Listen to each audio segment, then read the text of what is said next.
Hi everyone, Stassi here from Love Osway. Today I have the immense pleasure of speaking with Lauren Draper, author of The Museum of Broken Things. Lauren, thanks so much for joining me. Thank you so much for having me. I'm so excited to chat with you about this. Yay, so exciting. Before we dive into your debut novel, can you tell us a little bit of what it's all about? I can. So this is a young adult book about a young girl named Reese. And for reasons unknown to the reader at the beginning of the novel, she's been moved to a small seaside town called Hamilton. And she's kind of sad and kind of ignoring like this terrible thing that happened. And she's really just trying to put it to one side.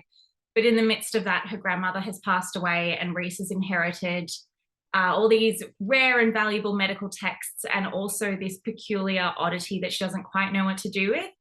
And the book is really about Reese discovering who her grandmother was, but also who she is as a person, and making new friends and overcoming obstacles. And it's a romance, it's mystery, it's beachside coziness. So it's a little bit of everything, I think.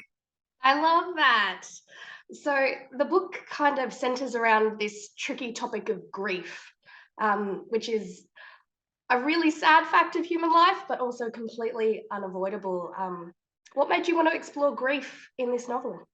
I'd written probably half of the novel when my grandmother passed away. And so I had written the opening chapters of Reese clearing out her grandmother's house. And then I was put in the really strange position of also having to clear out my grandmother's house. Oh, wow. And it became a much more centralized part of the novel than I had initially intended. The book was more about something else that happened, and I won't say what that is because it's a bit of a spoiler. But going through that process really sort of made me think about how a life is not contained by the moments that are lived. It's also the things we leave behind, and how our families think about us and value us. And those little pieces and clues of the life that they lived before you even knew them as a person. So it was art imitating life in a way. And it was really strange, but a really lovely process. And quite a few people have shared with me that they've had that happen recently as well. So it's been something that's a bit bittersweet, but really lovely to connect with people about. Yeah, that's beautiful. Something that I really loved about this book is that it really normalizes all of those emotions around grief. You can have those intense periods of sorrow, then those sweet moments of a bit of joy, and then a little bit of anger, even. Um, you mentioned before that your main character, Reese, she finds support in her family, I guess, and like her immediate family, but also in these characters that come along and form like a found family. Can you tell me a little bit more about that?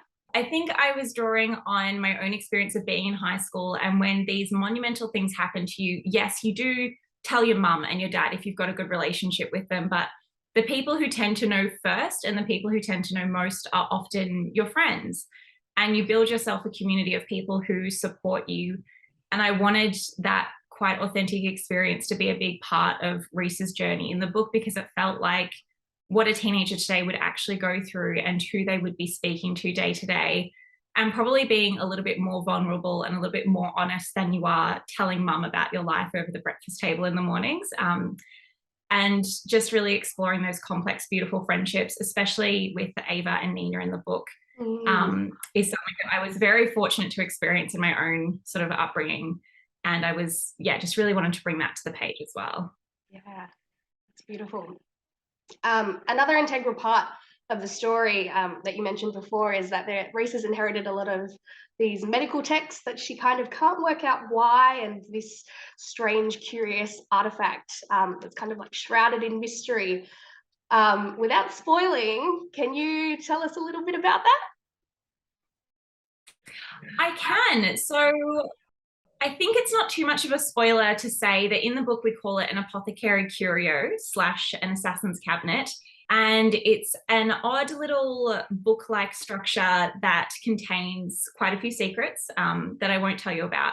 But it was based on an artifact that I actually came across in real life. And I saw it and I thought, like, this is so completely bizarre and out of normalcy of your day-to-day life. Like, I have to know more about it. And including it in the book sort of the gave the book a little bit of levity that I felt like it needed. You know, we open with a funeral, but I like to say it's a book about death, but it's not a sad book. And I think having this sort of tangent, sort of mystery plot gave Reese something to think about and something to do that was related to what she was experiencing, but it was also just a moment for readers to have that escapism as well. Yeah, that's right. Now, The Museum of Broken Things is your debut novel. Can you give us a little glimpse into what your writing process was like? I can. It was pure chaos. So I had been following the Text Prize for years and years and years, and I was writing a fantasy novel, and I kind of knew that it wasn't really what Text was looking for. And I thought, if I ever have a contemporary book, I'll submit it. And I was getting so sick of this fantasy book, and I saw the prize dates for the 2020 prize open. And I thought, this is it. I've got the time. I'll just write a book in 6 months. Like, how hard can it possibly be? And it was both a wonderful and an absolutely ridiculous experience in that I had a fantastic writers group. I had such a great support network, but it was just a sprint to the finish line. And I do have to say that it wasn't necessarily the best version of the book that was submitted, but it was obviously enough that they could see what the book could have been if I'd had maybe another couple months to edit it.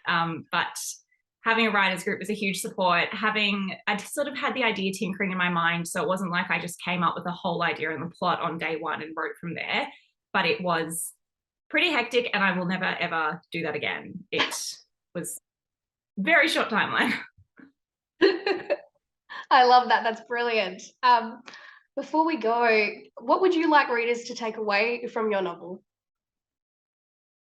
I think this is a book that makes it very clear that there is no one path forward in life, and that it is okay, and it is in fact very normal for your plans to fall apart and to have to start over, and that's okay, and that you can pick yourself up again and again and again, and you can keep trying, and you can find the way forward that might not be the path you wanted to take, but it will still take you in the right direction. And I think we see that at the end with so many characters who have different plans, and yet almost none of them quite go the way that they thought. And I think that's a really important thing for teenagers, especially in their later teenage years, as they're grappling with leaving high school and going into the real world.